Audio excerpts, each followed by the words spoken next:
Hello, welcome back or welcome to my channel. It's Sunshine Lorena and I'm going to be telling you all about the books that I read in July.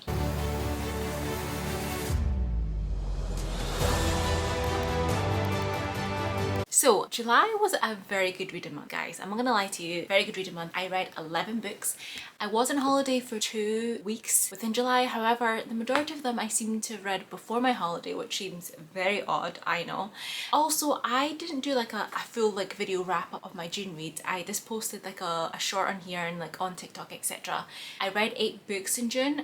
So with the 11 this month, it's too much for me to try and put this all in one video. So we're just gonna scrap the June wrap up. Because by the time I was ready to sit down and film, I was like, this is too late now, you know. So anyway, 11 books is a lot to get through, so I am gonna just get straight into it and not chat too much, because I always seem to chat too much, and just try and give you short, quick, sweet little reviews so this video doesn't go on forever. Also because I don't want to edit a video that goes on for forever. So just before I get onto the first one, would you believe it that I did not read a single physical book in July? I don't remember the last time this happened in a month. I normally read at least one, but 0 physical books, which if you saw my TBR for July, you'd be like, weren't there a couple of books that you said you were going to take on holiday? And I know I said I'd do that, but by the time I packed everything, bags were quite tight and I was like, I can't be bothered lugging a book around. And also I'd got my brand new Kindle, so I wanted to make the most of it.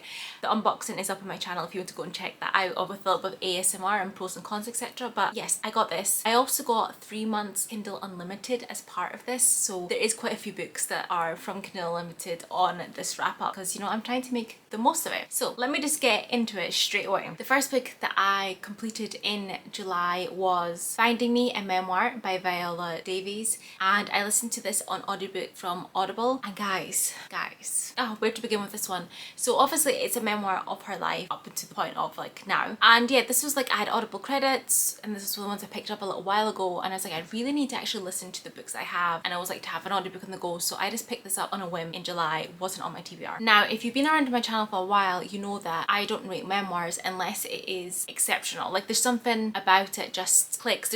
There's something. Otherwise, I won't rate it. But this was 5 stars. This is one of the very few memoirs that I can give 5 stars to. And this was just so, I can't even put into the words of it. So we follow her from her childhood up to now, through her childhood, teenage years, getting into acting. It took a long time for her to do really well in her acting career, to actually get something big and kind of break out in her acting, really.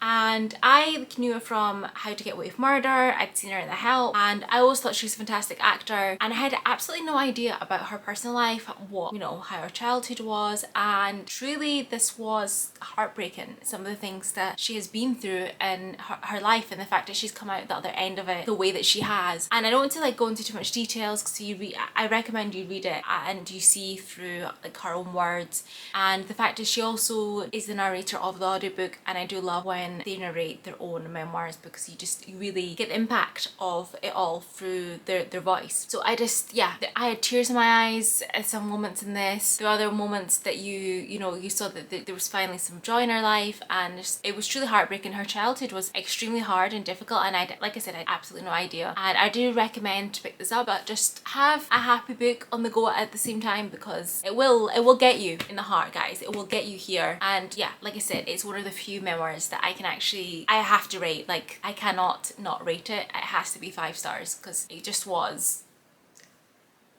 No words. I can't put into words really how I feel about this, but I recommend go and read it. Then the next books I finished all had to do with Summerween, because Summerween was in July, and it feels like it was actually ages ago. I have a vlog up on my channel you can go check out and see what my in the moment feelings are. So the very first one that I completed for Summerween was Carmilla by J. Sergeant Lefaume. I don't know if that's how you pronounce it. I'm really not good with French looking names, so sorry, I apologize. This is the original classic vampire story. It's the first one. It predates Dracula. I did not like Dracula, but this one I did enjoy. I gave it 3.5 stars. It is short, it's quick, it's the right amount of pages, unlike Dracula, which seemed to just go on forever.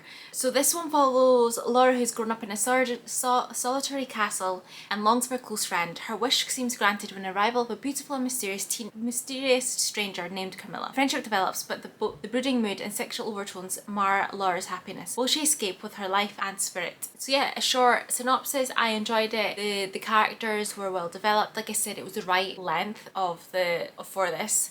It's definitely the better of the vampire classics, and it is the original one, so I do recommend that you go and check it out. Then this wasn't on my summerween one, but I had it going around the same time because I do like to have an audiobook on the go, as you know. That was Honeymoon for One by Portia McIntosh. If you don't know, she writes these like rom-com romances, and she has like loads of them, and I'm slowly kind of discovering her backlist. This was one of 2 books that I read in July. This, like I said, audiobook, and I think they're really just fun. They're just really fun. Sometimes, you know, you need to have a bit of a palette cleanser in between, and I just think they always just bring that fun element, nothing too serious. And yeah, so this one I gave 3.5 stars. This one, our main character, she is a novelist writing about fictional weddings her whole life, but disaster strikes on her own big day when she hears her philandering fiance Daniel whispering sweet nothings to someone else. With her dream day shattered, all Leela wants to do is run and hide, so she decides to fly solo on her own to the honeymoon. When Daniel arrives in the resort with his new squeeze, Leah strikes up a showmance with a hot new movie star, Freddie Bianchi. Freddie's perfect for the part, and Leela soon relaxes into her leading lady role. But as truth starts to merge with fiction, could real love be in the air? And yes, I love this. Obviously, with these types of books, it's always like quick romance in these types of situations, but it was really fun. I liked how the relationship was built between the 2 of our characters, also the going on, so kind of showing off to our like ex-fiance and like how things ensue. And I just, like I said, it was fun. I needed this palette cleanser in between, like, you know, the emotionalness of Viola Davis Moore and then reading like about vampires, you know, so I needed a little bit of this, and this was fun, and it was great for a nice summery romance read. Okay, and now we're back to the summerween books. So the next one was The Haunted Mask, which is a Goosebumps one. Apparently number 11 is what this is here. At this point, I don't know where I am. I'm not reading in any sort of order anymore.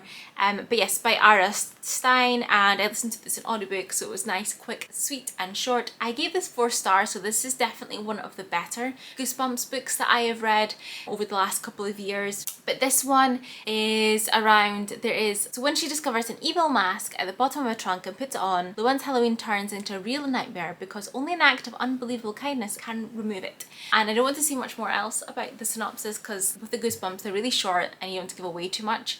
But I really enjoyed it. Like I said, one of the better ones that I have read. Good character development, the story, the little creepiness. I definitely recommend this one. I thought it was fun, and I'm always going to go back to these Goosebump ones in between now and again because they're fun and nostalgic. Reminds me of like the 90s, early 2000s, you know. And then I also read part of Summerween, The Only One Left by Riley Sager, which was his new release, and this was 5 stars, guys. 5 stars. This is the first Riley Sager that I've read that I've given him 5 stars, and it was very much in like that last kind of 30-ish% that I was like, okay, this is gonna be 5 stars, because up until then I knew it was good, but I was thinking like 4 stars. And then you start getting the reveals in this, and let me tell you, they just did not stop. For like that last 30%, it was like reveal, you think you know everything, no you don't, more, until literally the last page. Like perfection. It was perfection.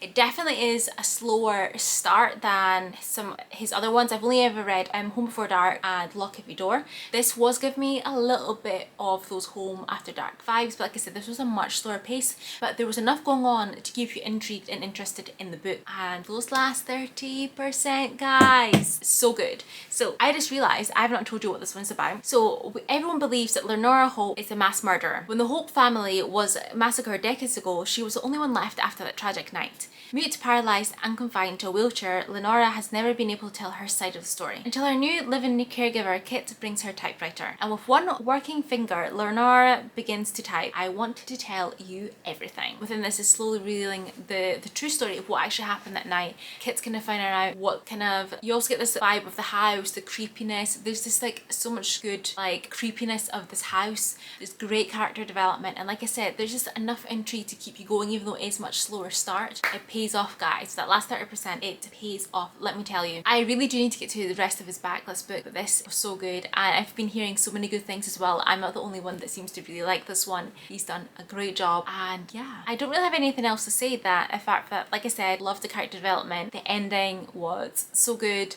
I love how it actually ended, and that epilogue, like, so good. Highly recommend that you check this one out, and I do feel like this is definitely going to be on the Goodreads Choice Awards this year. Then I also read another one. I've got, this is the second last book that I read for Summerween, and that is Loch Ness by Matt Shaw, and this was my first Kindle Unlimited book that I picked up following getting Kindle Unlimited again. And yeah, this was a novella. I ended up giving it 3 stars. I mean, from the title you can kind of understand, you can kind of guess what the story's about.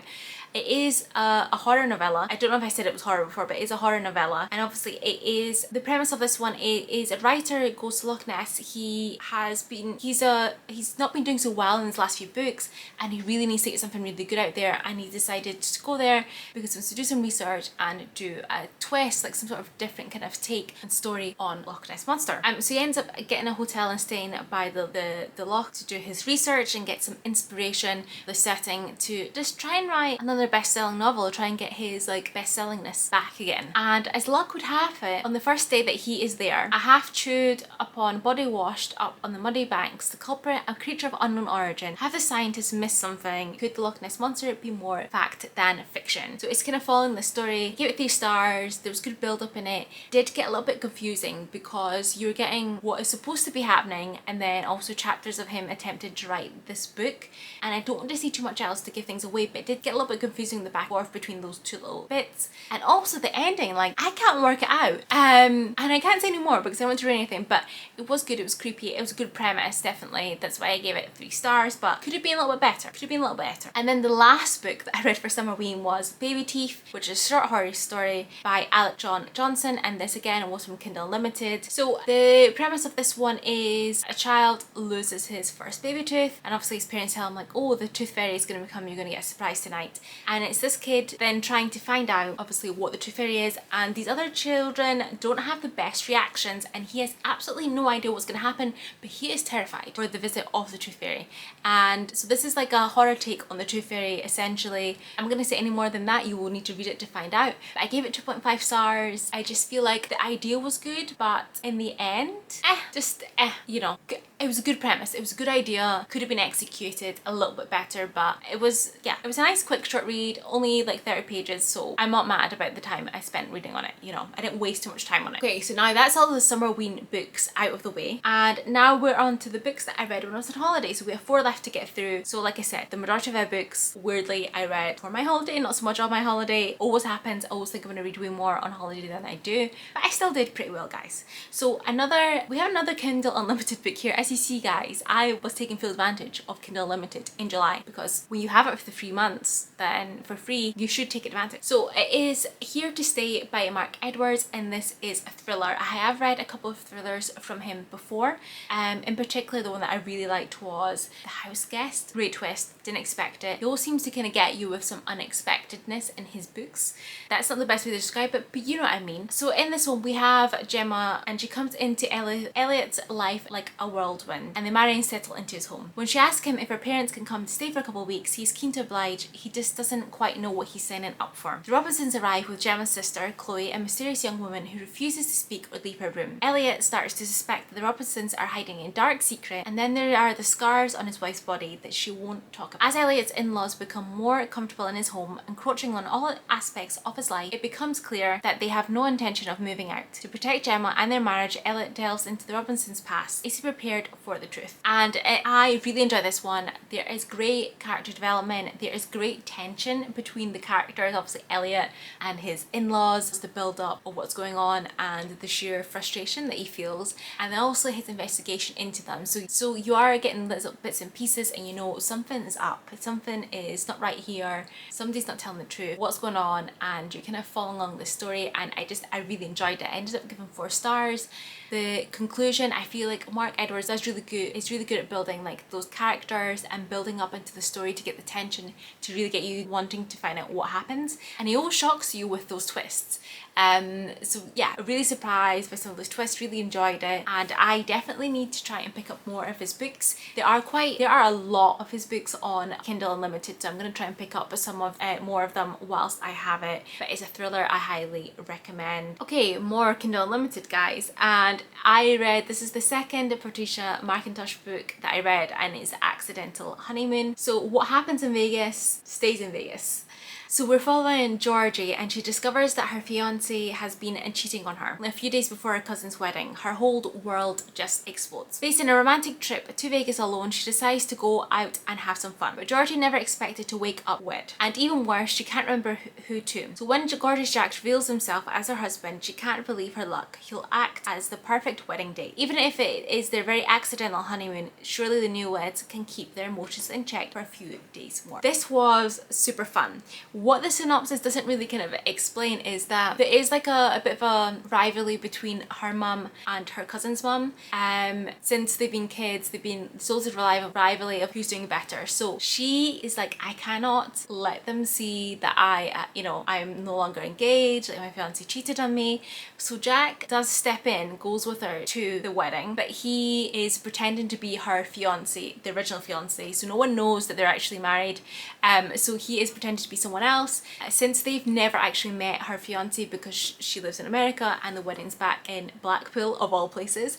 So yes, it's very interesting dynamic, them trying to like pretend to be like a couple whilst obviously getting to know each other in the process, since they actually didn't know each other at all, and that kind of building the tension of relationship, getting to know each other. I really enjoyed it. It was fun. I gave it 3 stars. Really enjoyed it. And yeah, Patricia McIntosh's books, honestly, they're cute rom-coms. They are quick, they are fast, palette cleansers. I feel like she's gonna end up being like my most read author this year because they're so fun to have in between. Recommend checking out her books. Then the next book, not a Kindle Unlimited pick, guys. This was for Chloe Reads Books Crime Scene Corner's book club pick, and it's His Bloody Project. Documents relating to the case of Roderick McRae, and it's by Graham McRae Burnett. I listened to this on audiobook from Scribd rather than the ebook. It was much easier because the layout of this, there isn't any chapters, it's just like an ongoing thing, so it was much easier to have it on audiobook. The year is 1869. A brutal triple murder in a remote community in Scottish Highlands leads to the arrest of a young man by the name Roderick McRae. A memoir written by the accused makes it clear that he's guilty, but it falls to the country's finest legal and psychiatric minds to uncover what drove him to commit such merciless acts of violence. Was he mad? Only persuasive powers of his advocate stand between McRae and the gallows. Graham McRae Burnett tells an irresistible and original story about the provisional nature of truth, even when the facts seem clear. His Bloody Project is memories and literary filler set in an unforgiving landscape where the exercise of power is arbitrary. So I did look at the synopsis of this when it was picked as a book. I'm like, oh, this sounds really fun, and I didn't really look at it again until I just started listening. And the way it's presented at the beginning had me thinking this was non-fiction. Like, genuinely had me thinking like he did this research, he found this manuscript, and he's presenting like all this information. Genuinely thought it was non-fiction, and then obviously found out that it wasn't. I wasn't the only one in the group because some other people did as well, and they're like, how? When I have the book and it literally says on the back that it's fiction. So yes, very realistic, guys. The writing is very realistic and makes you think that this actually is his memoir, like him putting all the facts together of how things led to these murders.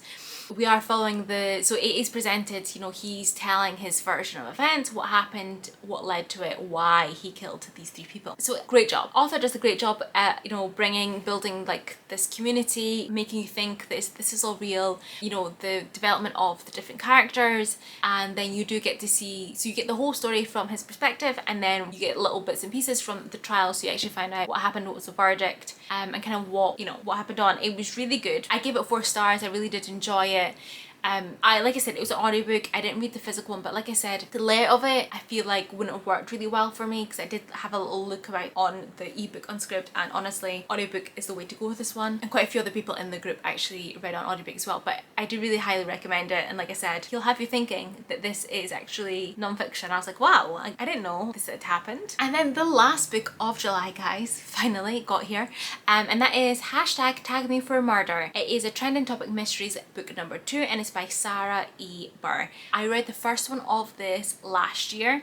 I got this from, this is a NetGalley arc that I should have read in April because it came out in April this year, guys. I know I'm so behind on the arcs, I need to up my game.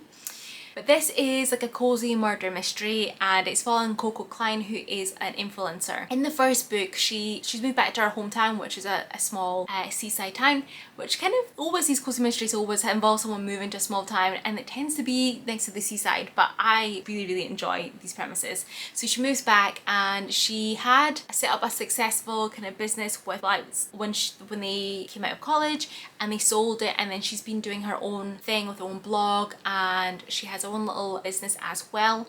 So she, you know, she has money, so she has this nice house, and she is like, yeah, a blogger, influencer, just going about her life. She has this business that is like helping, consulting with like businesses, helping with their social media, etc. And in the first one, it involves a murder of one of the clients and how she ends up accidentally solving it. Which it's a really fun premise, this one, I really enjoy it. So in the second one, obviously there is another murder.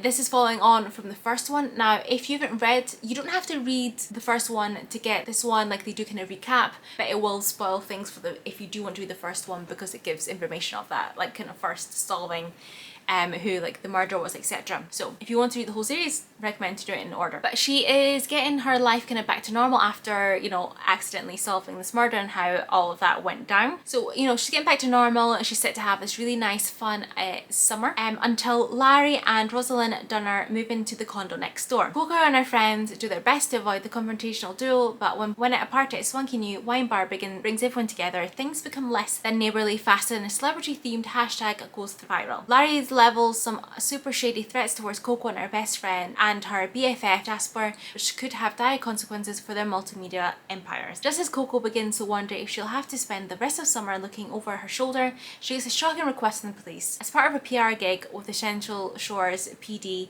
they need her to come to the beach and keep the public at bay. A body has washed ashore. Thinking a poor swimmer drowned just before the summer festival kicks off, Coco arrives to find Larry Dummer dead with a corkscrew sticking out of his neck. What's even more unbelievable is that Jasper quickly shoots up to the top of Chief McInnes's suspect list.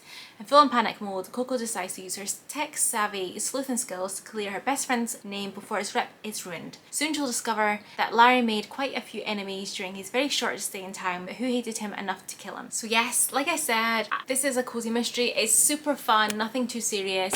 I enjoy it. Getting back to these characters because they are really fun, and obviously introduction of the new characters and kind of building of the mystery of kind of the lives of these people and what Larry was actually like. I ended up giving this 3 stars. Like I said, it's nice, it's fun, it's a quick cozy mystery read, and when I read it I was like, I really do need to actually pick up more cozy mysteries because they are just always so fun. They're light, despite having murder in them, but they are light and I do tend to enjoy them a lot. And yeah, so there's only been 2 so far in the series, so I assume that they're going to keep on going, so I'm going to keep an eye out whenever there is a 3rd installment. But if you do have cozy murder mystery recommendations, please let me know, because I do really enjoy them and I want to find some really good ones because I have come across some not so good ones. So this is one of the good ones, recommend. And that's it. That is all the books that I read in July. Let me know if you read any of these, or if you have any of those cozy murder mystery recommendations or Kindle Unlimited recommendations as well. Hit the like button, hit subscribe if you want to see more content from me, and I will hopefully see you in the next one. Bye!